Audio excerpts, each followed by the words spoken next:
the best computer shop in Tucson. Broadcasting live, here's Aaron Moss. Good afternoon, everybody. Welcome to the Computer Doctor Show, your headquarters for up-to-date scam awareness, science, and cutting-edge technology talk. This is episode 122. I'm Aaron Moss, your host. Thanks for tuning in with us every Saturday at 2 p.m., and we post all of our shows and bonus content on ComputerDoctorShow.com and the Computer Doctor Show YouTube channel. We'd love to hear from you, so give us a call during the show with your computer, internet, cybersecurity comments and questions on our open studio line, 520-790-2040. And in our intro, I didn't get to say that some of the things on our show today, the Motorola prototypes of phone with expandable roller screen. Elon Musk wants to build his own ChatGPT, how AI should be regulated with lawmakers who don't understand it, and how Apple is making advancements on women's health. So sorry about that mishap there, but we do have Cy co-hosting today from the Unscrewed Theater. Good Welcome. afternoon. Thank you so much for having me. Good afternoon to you too. And also a reminder to please support our sponsors. Perfection Auto Works is our main sponsor for all of your car's needs. I've been through my share of auto mechanics, and it's my privilege to have Perfection Auto Works as our sponsor. If you go to their website, perfectionautoworks.com, you can see all their 5-star reviews. Practically all of their 5-star, all of their reviews are 5-star, and they also have an A+ rating at the Better Business Bureau, which is actually pretty difficult to achieve. It's easier to achieve when you're a member, but it's even harder if you're not a member, and to still achieve that A+ certification.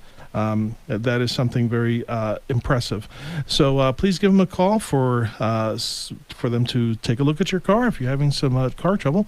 520-323-8650 and perfectionautoworks.com.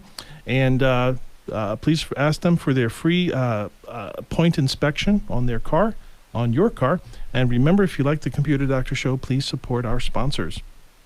So getting back to our technology show, getting into tech news that happens this week. So Motorola, we all heard of Motorola, right? Did you know that Motorola still makes phones? You know? Indeed. We're used to our Apples and our Samsungs, but the United States special Motorola is releasing an expandable, what's called an expandable roller screen phone. Now, it's just a prototype. It's not really a real thing just yet, or at least so I understand it's not a real thing. But if you look on YouTube or if you just Google up the rollable expandable phone by Motorola, you'll see a video where the phone, so like you push a button, right? Let's say that you want to watch a video. When you're holding a phone upright, you have your screen that goes vertically, but sometimes most videos are like, horizontal, in their context. So you want to be able to flip the phone sideways, but your screen is too small. So you can actually push a button, and now your screen will roll out like a little bit wider. It's really fun. Yeah. So it's so that's the Motorola roller screen, the Motorola roller screen, and experts are saying to hold off due to the practicality, because after you've made the phone larger, why would you want to make it smaller? And the answer is so that you can make it bigger. So you can make it bigger again with a button. There we go. All right. Also, big news. I mean that in a joking way. Elon Musk wants to build his own ChatGPT. Surprise. Yes, he wants to build his own everything. But not just any chat, but as he said in an interview, he wants to build what's called a, quote, woke, W-O-K-E, woke AI. And basically the understanding is that means that an AI that can lie or give advice on how to commit crimes or even how to take over the world. So this is kind of like the Pinky and the Brain experiment, where he's trying to take over the world and he's trying to send himself to Mars and, all this other stuff. So I think he's capable of doing this. I think he is capable of doing lots of things, as destructive as they may sound. Apparently there's going to be some backwards thinking that makes it sound like it's good for humanity. It's going to sound wonderful. Right. It's going to sound wonderful. But we'll see what happens with this new woke AI. By the way, Sai, have you gotten a chance to mess around with ChatGPT I have at all? not. I Oh. have not actually played with it yet. Okay, you are missing. Yeah. You're missing all the fun. I have no interest in it. It's actually pretty funny. You could actually ask it to make jokes. Yeah, So. I'm sure. Yeah.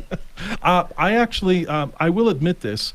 So if you ever call the Computer Doctor of Tucson, and if you have very, very specific questions about anything like troubleshooting things, sometimes when I get stuck, obviously I would go to Google and YouTube.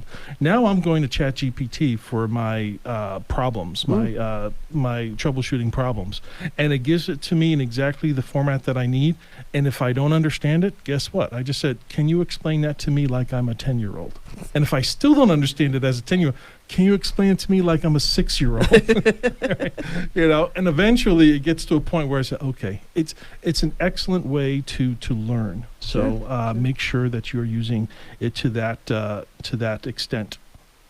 Also, AI, artificial intelligence, is looking to be regulated. Now, the reason why regulation is so important is because AI is becoming a very effective tool.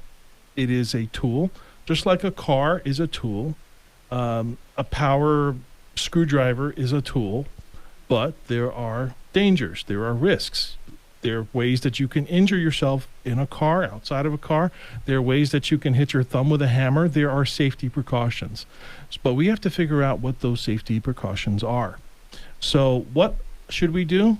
Okay, well, there should be some regulations. Now, here's two examples of how lawmakers in the past who attempted to make some regulation, but they didn't understand the technology. They don't understand the tool, because you have to first understand the tool before you can make some type of regulation on it.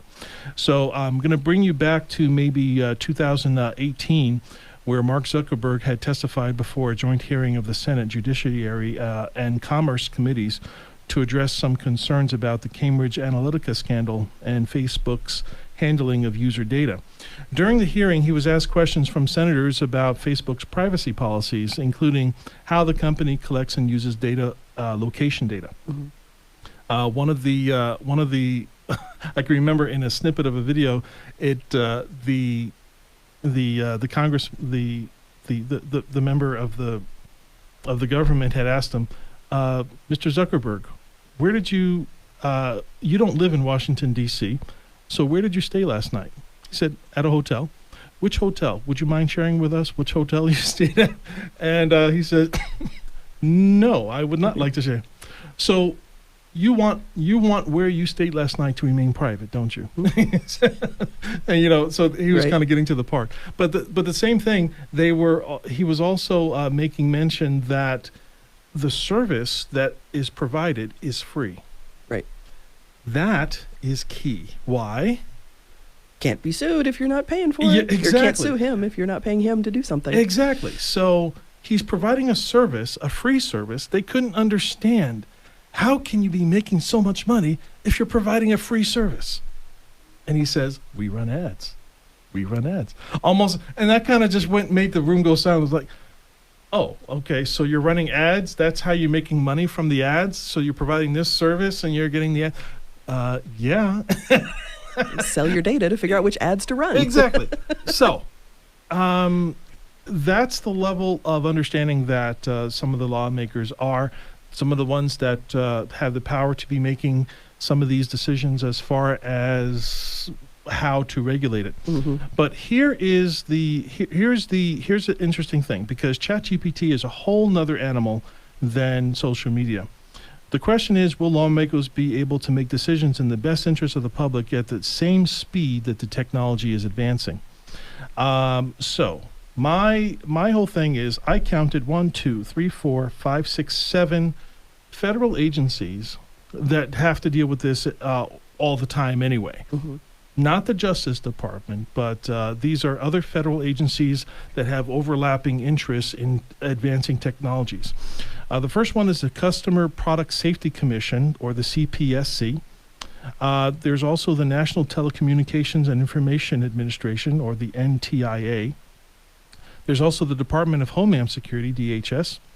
the National Institute of Standards and Technology, or the NIST, Federal Trade Commission, FTC, Federal Communications Commission, or the FCC, and the Cybersecurity Infrastructure Security Agency, which is an agency that I follow, every week Right. to see what the latest cybersecurity threats that are facing the United States and government overall, both here, both in the United States and throughout the world, because a lot of the cybersecurity threats are not isolated to one country, because the same kind of threats that other countries are facing, Canada, Italy, other European countries, South American countries, the scammers are using the same tactics. Mhm. It's the similar tactics. So as long as that information can be shared, hey, things will be a little bit better. But if the Justice Department does not have enough information to make decisions as far as regulation, choose out of these 7 federal agencies that are already out there, form some sort of committee that advises, some technical committee that advises the Justice Department. So, the resources are there. I hope they Yeah. I hope they take advantage of it. Okay, we're going to take our midway commercial break with a word from our sponsors. Up next, science and tech history from this week, and how Apple is making advancements on women's health. This is the Computer Doctor Show. We'll be right back.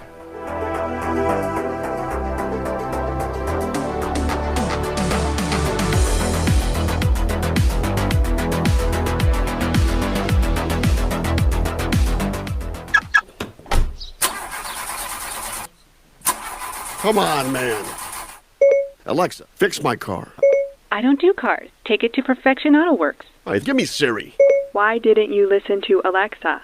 Perfection Auto Works has been wrenching cars, not wallets, since 1994. Go look at their shop. There are cars lined up around the block. What do their owners know that you don't? I am taking you right now to PerfectionAutoWorks.com. Yeah, what Siri said. This is Mike Emery from Perfection Auto Works. We do brakes, oil, tires, alignment, general maintenance, major services, and vehicle restorations, all cars, foreign and domestic. Call Perfection Auto Works today, 323-8650. That's 323-8650, or perfectionautoworks.com. The world's best auto repair shop. Mike, don't let being best give you a swell head. Computer Doctor of Tucson is the best choice in desktop support in Tucson. They fix error messages, power and boot problems, install of software and hardware, and much more. You can come to them, or they can come to you, or even have a remote support session so they can fix your issues over the phone quickly. Give them a call at 261-5508, 261-5508. Visit them on the web at computerdoctortucson.com. Computer Doctor of Tucson, because technology is great when it works.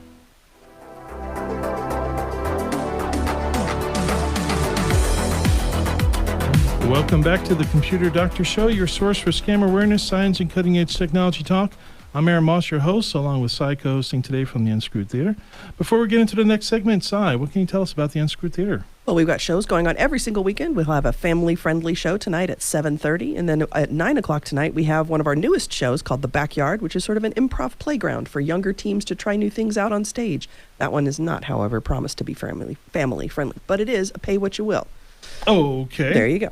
Very nice. Everything else can be found at unscrewedtheater.org. Okay. I was just about to... by the way, I was talking with Chris. I have this idea. Okay. I'll let Chris tell you about that. Okay. We're going to take a look back at science and tech history. We have 2 short ones today. Cy, why don't you read that off? Sure. So 85 years ago, on March 1st, 1938, Samsung was founded in Seoul, South Korea. That's right. And Samsung is I would say the enemy of the Apple Frenemy. sector. I call him a frenemy. Okay, well, yeah, think it's kind of like the Cold War kind of thing. They come out and play together. Things so would often, be worse but if there weren't that they're competition. still kind of looking at each Yeah. other. They when push they each come- other's. yeah, They yeah. push each other's boundaries, and that it would be worse if they didn't have each other as competition. To be sure. Right, and so 85 years ago we've had Samsung. Now Samsung also does air conditioners and refrigerators and other things, but they really started to excel pretty much in phones and tablets, and that seems to be where they're excelling. So hopefully they'll still be around and give other companies a run for their money. Okay, what else do we have here? Well, 150 years ago, on March 1st, 1873, Remington began the production of its very first typewriter. You are correct. That was 150 years, not 150. Well, it was 150 years, not 50, like I had written here. I can math. Okay. Yeah, you're not bad there. Okay, so production of the first typewriter, I believe it was around that same time that the QWERTY keyboard was kind of the United States QWERTY keyboard. Well, sure, because you know why? Why is that? Because it was the manual typewriter that had the little arms that would flip up, and if it was in alphabetical order, a lot of the most used letters are in I've a heard row, that. and they would get tangled. They would get that's jammed. That's the urban legend. I don't know if that's absolutely true, but that's what I've always heard. And they were also arranged in such a way that most of the most common letters would be closer to the center of the typewriting, where all the not so much used letters would be around. So, hey, that's a little I don't know bit if of it's history. true, but it's what I've always heard. I heard that you also have an IBM Selectric typewriter. I did, yeah. Oh, you Grew did? up with that in our house. I think I have one in storage in New York. I wouldn't be surprised if I still do somewhere too. And in my high school, Edison High School in New York City, where I got a lot of my beginnings. So the life cycle of a technician like me, an office technician, we go from doing a motorized electric to the to electromechanical to more electric to more computerized electric, and then it's just all software. Right. And that's kind of like the journey that I've taken, because I've gone from typewriters. Now I'm just fudging around with ChatGPT, which actually uses no mechanical, anything. So no keys to get tangled. Exactly. So a long time coming, 150 years ago, typewriters. Okay. Here we're going to get into some quick announcements. This announcement section is something important, and it's kind of like the portion where I like to tell people about some of the latest scams that are happening, old scams that are starting to be reignited and start to be reused. And something that's important to know is that, see, Computer Doctor is very, very busy. So something that's very, very important to know is that scams, when they're formed, they're not brand new. They take on the same. They're still the same ingredients, and that's what happens. That's what's happening in two of these scams. We're going to be mentioning the Mexican timeshare scam. So anybody that owns any timeshares or land in Mexico, they seem to be targeting Mexican timeshares. I think I know the reason why, because there's less regulation and they can get away with a lot more things, and they can say, hey, you haven't done this because of the international border security or whatever. So apparently timeshare owners who agree to, basically they're telling them, they're giving them an offer for their timeshare, but they're told that they must pay the upfront fee in order to cover anything from the listing and advertising fees to the closing costs up front. And then they are, once those things are paid, obviously they disappear. Yeah. So if you own a timeshare, actually anywhere, but particularly in Mexico, just be aware of this scam. If you happen to get a phone call from your timeshare management service or anything along those lines, make sure that they're calling from the company that you normally deal with and not some other third party, because there are lots of scams out there that are trying to get people tripped up. You'll never be wrong just saying that I will call back later, and then calling a number gets you to the company you should be talking to. Exactly. And usually these companies are well aware of what the latest scams are. Also, the other scam is the missed court date scam.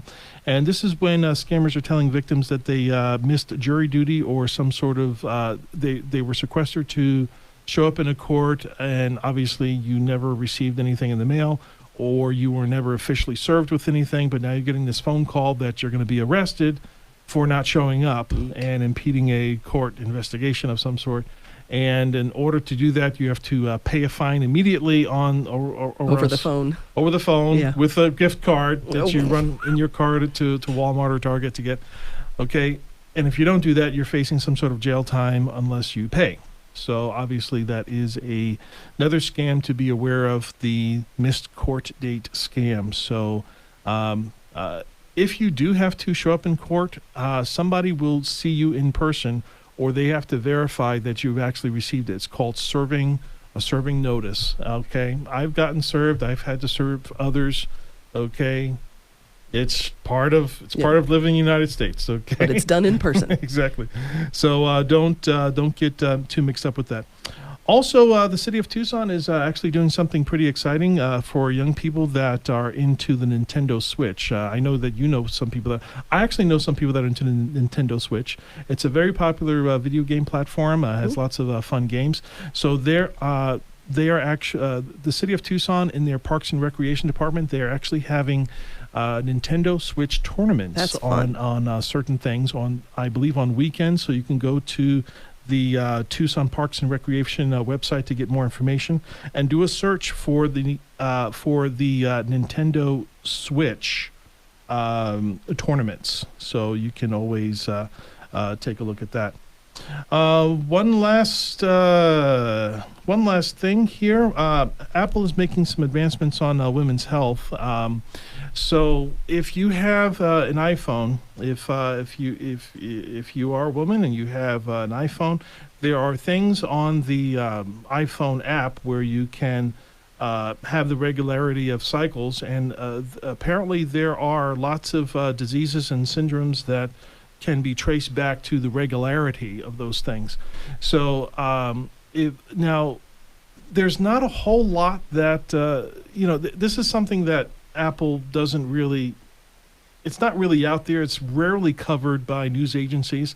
But if you're interested in doing any type of health research or helping for the common good, take a look at your iPhone and really get into the health app.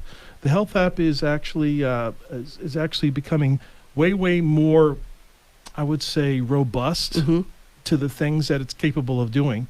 You've probably seen the commercials of the thing that can take your pulse. Yep. And it can read your fall EKG. arrest, it can detect falls. It can detect falls, and there's even a situation where people on roller coasters were the fire engines and ambulances were showing up at. It'll monitor the ambient sound where you are and tell you if your environment is too loud and you should be wearing hearing protection. Yeah, I don't listen to that. First of all, I can't hear the notification because You feel it. It's haptic. There it's we go. haptic. All right. Well, before we wrap up, I just want to thank our sponsor, Perfection Auto Works, again for sponsoring our show. Stop by their location on Speedway in Craycroft for your free 26-point inspection. As always, don't click unverified links in emails or text messages. Use a password manager. Always look at the address bar. Check activity on your bank statements on a regular basis. Enable two-factor authentication. Verify incoming and outgoing calls. Back up your system to the cloud. And listen to the Computer Doctor Show live on Saturdays and posted as podcast on Tuesdays. If you missed any part of this episode, go to computerdoctorshow.com, click episodes, and find episode 122. My name is Aaron Moss, your host and technology expert. Psycho-hosting today from the Unscrewed Theater. Tom Fairbanks is at the control board. Stay safe. Enjoy the rest of your weekend. And we'll talk to you again next week.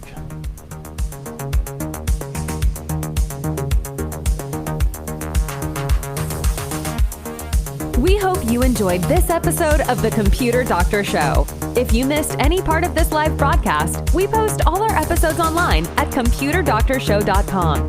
Remember, the world is getting more and more tech, and so should you. To stay current with technology, listen to The Computer Doctor Show each week for local and global tech insights. If you have suggestions for a topic on a future show, send us an email at info@computerdoctorshow.com.